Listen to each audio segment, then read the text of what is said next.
Kerajaan Madani tidak melunaskan sepenuhnya komitmen kewangan kepada tabung haji.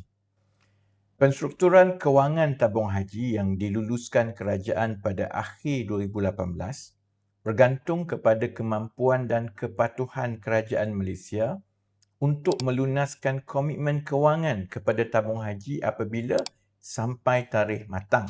Konsep kewangan untuk menyelamatkan tabung haji adalah seperti berikut. Pertama, Kerajaan Persekutuan melalui sebuah syarikat milik penuh kerajaan yang bernama Urusan Jamaah Sendirian Berhad ataupun UJSB mengambil alih aset-aset tabung haji yang telah mengalami kerugian pada harga yang lebih tinggi dari nilai sebenar aset-aset itu. Kedua, sebagai ganti, UJSB menerbitkan 2 siri sukuk ataupun kertas hutang kepada tabung haji. Ketiga, pada tarikh matang iaitu 2026 dan 2029, Kerajaan Persekutuan akan membayar kembali tabung haji untuk menggantikan kertas hutang itu, sama ada dengan tunai ataupun aset-aset pada nilai yang telah dipulihkan. Perkara-perkara ini menjadi tumpuan dalam laporan RCI tabung haji di muka surat 107 hingga 137. Antara lain, laporan RCI memberi penekanan kepada perkara-perkara berikut. Pertama, langkah memindahkan aset-aset bermasalah tabung haji dan menggantikannya dengan satu instrumen sukuk iaitu atas kertas tanpa aliran tunai adalah satu langkah sementara semata-mata untuk membolehkan rizab tabung haji menjadi positif dan boleh terus membayar hibah ataupun keuntungan. Kedua, kerajaan perlu membuat peruntukan dari belanjawan tahunan untuk memastikan komitmen kerajaan itu dilunaskan bila tiba masanya, iaitu tahun 2026 dan 2029.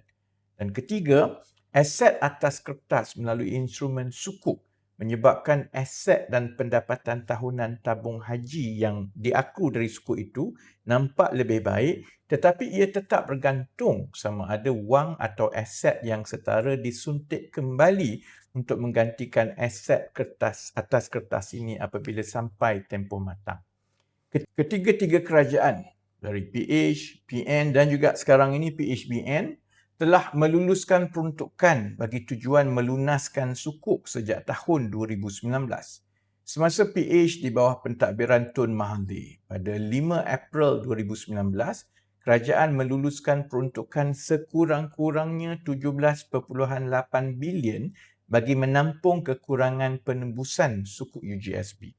Perkara ini disambung di dalam rancangan Malaysia ke-12 di bawah Datuk Seri Ismail Sabri Yaakob dan saya percaya juga di bawah Datuk Seri Anwar Ibrahim di dalam RMK yang ke-13. Walau bagaimanapun, komitmen kewangan untuk memulihkan tabung haji mengikut pelan pemulihan di bawah UJSB ini nampaknya tidak dipatuhi. Setakat ini hanya 500 juta dibayar kepada tabung haji untuk menebus sukuk UJSB itu seperti penemuan Suruhanjaya Diraja. Pada tahun 2021, di bawah Perikatan Nasional, jumlah yang telah diluluskan dalam belanjawan 2021 sebanyak 1.5 bilion ringgit tidak dibayar kepada tabung haji atas alasan wang diperlukan untuk pemulihan ekonomi akibat COVID-19. Kita semua sedia maklum berbilion ringgit diperuntukkan untuk projek-projek lain di bawah Jana Wibawa yang kemudiannya disiasat akibat amalan rasuah. Sedangkan peruntukan itu sebahagiannya telah diberi komitmen kepada tabung haji. Terkini, di bawah pentadbiran Madani, sekali lagi kerajaan tidak membayar sepenuhnya komitmen kewangan yang dipersetujui untuk memulihkan tabung haji. Sukuk UJSB Siri 1 telah matang pada 29 Mei 2026.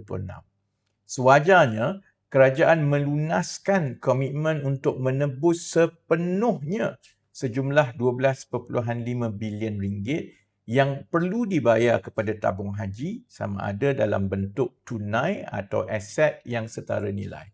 Ini akan menggantikan sejumlah 12.5 bilion ringgit aset tabung haji dari aset atas kertas yang tiada aliran tunai iaitu sukuk UJSB kepada aset yang ada aliran tunai dan cair seperti wang, saham, hartanah dan seumpamanya. Walau bagaimanapun, dari jumlah 12.5 bilion yang perlu dilunaskan itu, hanya 965 juta dilunaskan dalam bentuk hartanah, satu di TRX, tanah-tanah lain di Sarawak. Jumlah berbaki 11.5 bilion dilunaskan dalam bentuk satu lagi sukuk baru yang akan matang dalam tempoh 10 tahun iaitu kerajaan perlu membayar tabung haji 11.5 bilion hanya dalam 2036.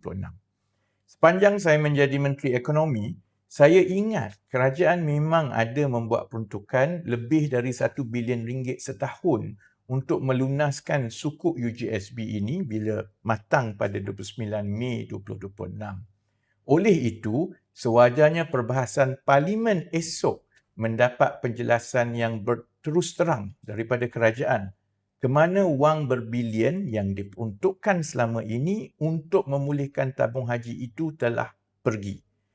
Sekiranya kerajaan sekarang dan yang lepas-lepas ini terus menangguhkan komitmen untuk melunaskan sukuk UJSB ke masa akan datang, iaitu dengan terus menggantikan satu kertas hutang kepada satu kertas hutang yang baru, tabung haji akan terus berdepan dengan risiko kecairan aset dan juga aliran tunai di masa akan datang.